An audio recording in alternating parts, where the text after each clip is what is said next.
Okay, and something we kind of did in class, but not explicitly, was finding critical points with formulas, right? So we want to find the critical points of this graph up here. And so what we want to do is we want to find what's the definition of a critical point? Let's remind ourselves. We want to find when f prime of x is equal to 0.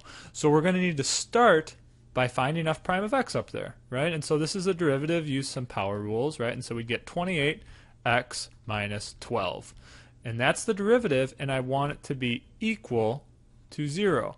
So in this formula, it's actually not too bad, right? There's only going to be one critical point here. I need to solve for when this thing is equal to 0. I'll have 28x is equal to 12. So x would be equal to 12 over 28.